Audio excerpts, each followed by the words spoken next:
What's up YouTube, it's your boy Grassy TV back with another Hero Siege video. Season 5 begins on December 13th and has been fully loaded with over 200 new sub-skill trees across all classes, as well as new items and runes, a Hero Siege style mapping system, a rebirth of glyphs, angelic augments, better Chaos Tower scaling, much needed performance improvements across the game, and so freaking much more. I am super excited to explore the new season and very humbled to be making content on this awesome game. Today I present to you my starter build guide for Age of Proliferation Illusionist.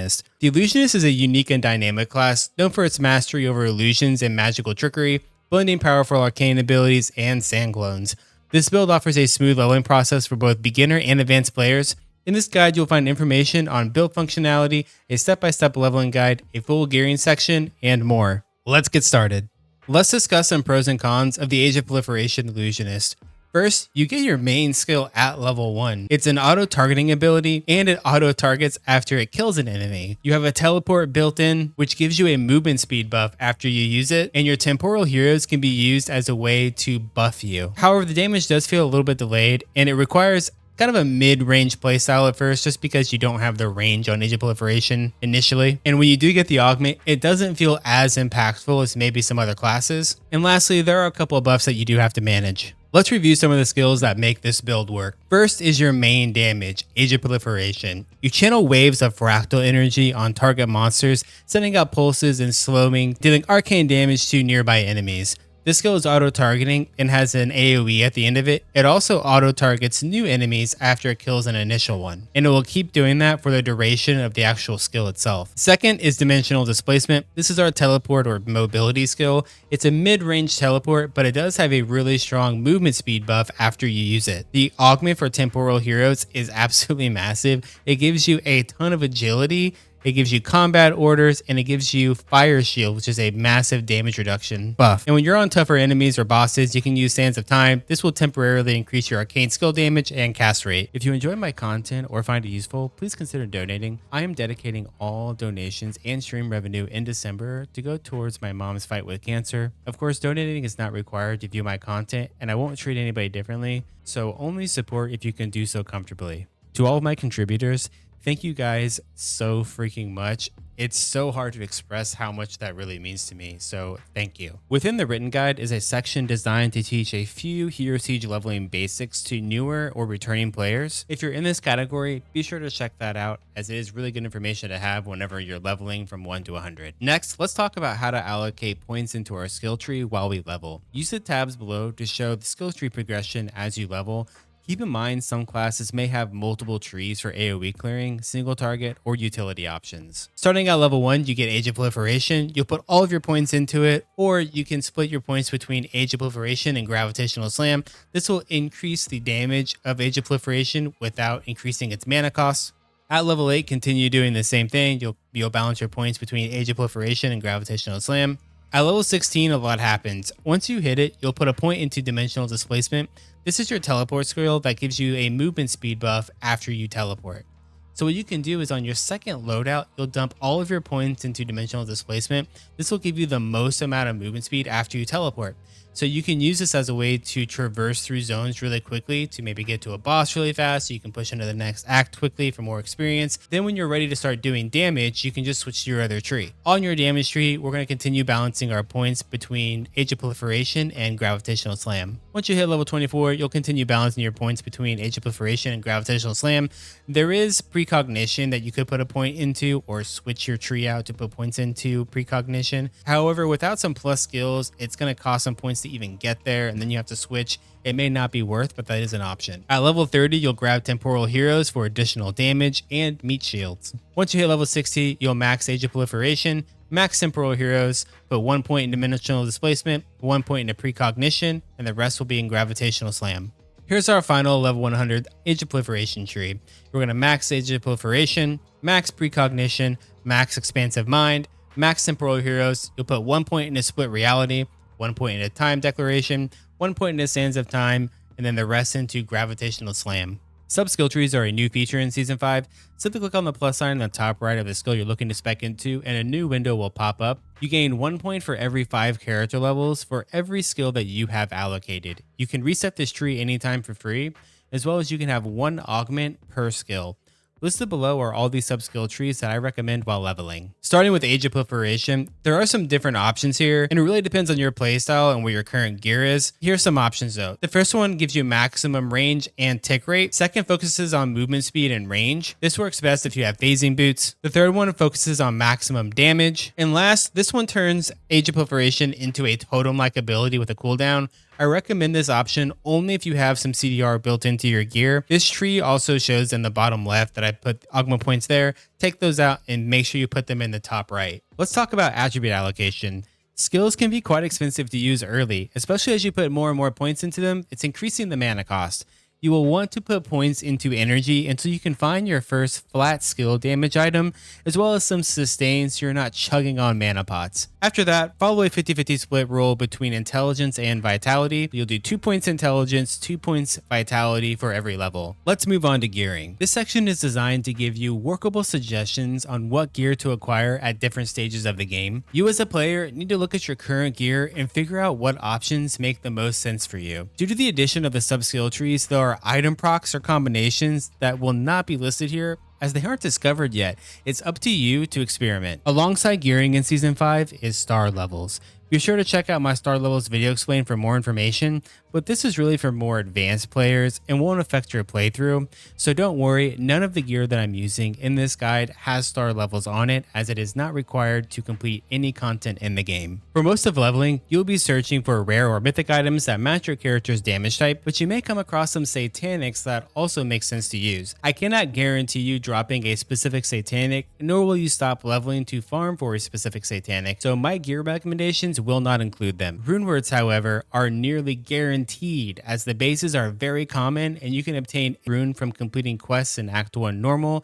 Nightmare, and Hell, then using the prospect station in Act 1 to downgrade runes to the ones that you need. This does not include the runes that you'll naturally drop playing the game. Be sure to check the runes level requirement and the white bases level requirement to ensure that you meet the requirement for both. The in-game journal is a bit misleading on the minimum level requirements for starter rune words, so best to check for yourself. Just a reminder, while we're leveling, we are mainly looking for normal through mythic items, so here are some weapon affixes to look out for.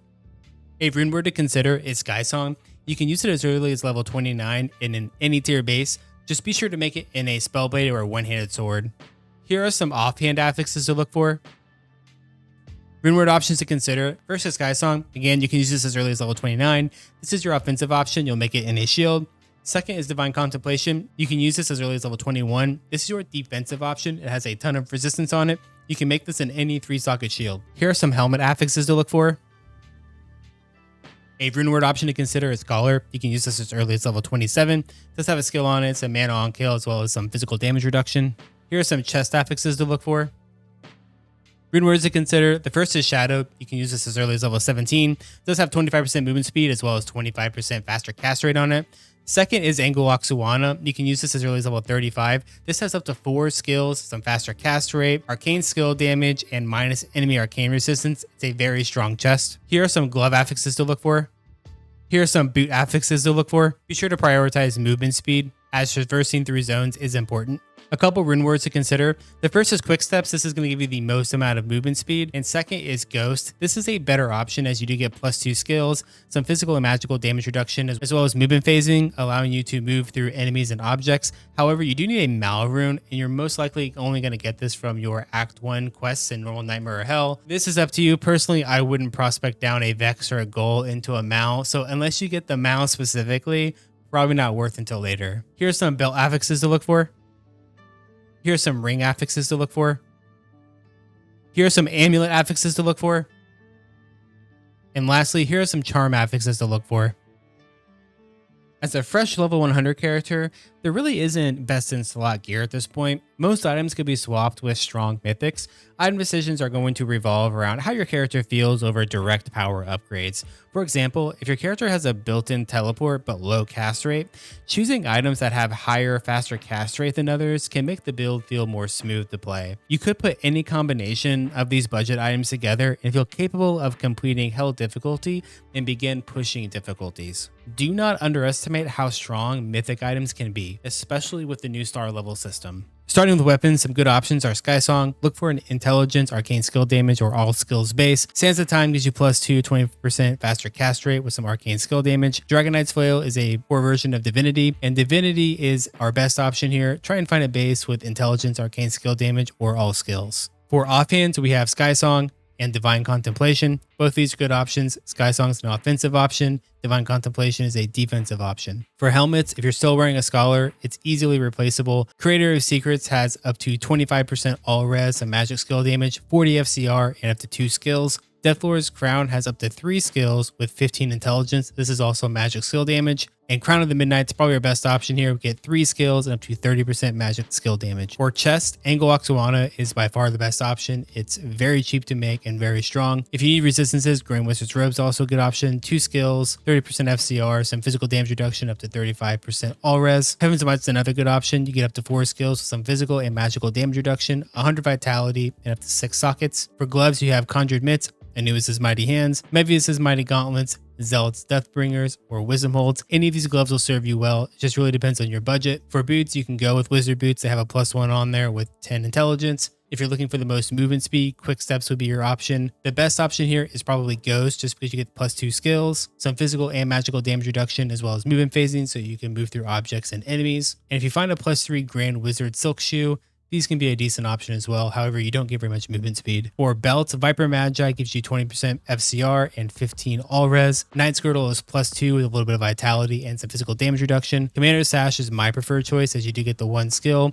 a little bit of sustain, physical damage reduction, and up to 20% all res. For rings, you have Kodo's Wedding Band. This gives +1 up to 30% movement speed and 215 nice. It's very nice. Iron Ring of Prometheus is good if you're trying to teleport around into different zones, or maybe you're boss rushing. This also gives you a couple of resistances. Absence of Constraint has up to 25 FCR and 18 arcane skill damage. And Satanic Eye is great if you're trying to cap your resistances. For amulets, any of these options will work. Unfathomable Puzzle, Shining Pearl, All-Seeing Eye, Dark Lord Sigil. Dark Lord Sigil is probably the best option here, as it does give you 2 skills, up to 30% arcane skill damage. But I can see the benefit of running All-Seeing Eye, having 3 skills and up to 50% magic find. Here's some affixes to look for on Mythic Charms. Satanic Charms aren't really an early game buy. They'll be rather expensive, but I would rather show you a couple options to look out for while you're grinding. The first is Moonshard. This can get up to -35% arcane resistance with a 75% arcane resistance penalty to you. Second is Damien's Cage. You can get up to +3 arcane skills with 27. Second is Damien's Cage. You can get up to +3 arcane skills with up to 35 intelligence. This is also magic skill damage, very strong. As far as balancing goes, this part is still underway in the beta. I will be testing all builds live on Twitch and updating this section in the written guide as I do, but I would rather have this section empty than to steer players in the wrong direction. Here's a list of all the relics that work with this build. You're going to have to decide on your best option based on your current gear, stats, and build feel. However, the first 4 are the ones that I recommend, with the utility options being the remaining. Currently in Season 5, Mercenaries generally only have one purpose, being a magic find or a bot. Mercenary magic find is applied to your on-kill magic find, so we will be stacking as much as we can get. Here's the Mercenary skill tree I recommend. And for gear, again, generally we're looking for the most magic find. However, for weapons, there is Aurora's Might, which can give you a huge resistance bonus on your character early. Once you've solved your resistances for your character, any of these options, Sacred Whip, Ceremonial Dagger, or Death Smear, are good magic find weapon options. Here's some assorted magic find chests, magic find helmets,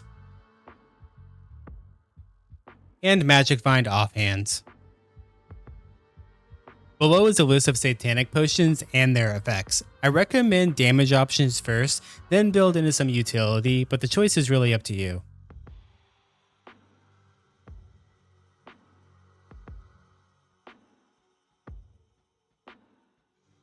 Here's a detailed starter highlight filter made by me specifically for this build. This ensures that you will highlight exactly what you need all the way to hell. Below that, I do explain how I put this filter together so that you know exactly what is being highlighted if you want to make changes. Remember that highlight filters do not hide any items. You need a filter in order for that to happen. If you're not sure how filters work, be sure to check the written guide. I do have a bit more explanation on how filters work, as well as I do have the beginner's guide that goes really in detail on how filters work. Again, this is just a highlight filter. And that's going to wrap up this starter build guide for the Age of Proliferation Illusionist in Season 5. I truly hope this guide helps you in your journey. It was a ton of work, and I can't wait to see how blown away everyone is by Season 5. Be sure to check out more starter builds at the end of the written guide or via link in the description. Hit that subscribe button to let me know you want more Hero Siege content, and come say hi on Twitch at twitch.tv/Graxy_TV for live Graxy fun. Thank you so much for watching, and I will see you guys in the next video.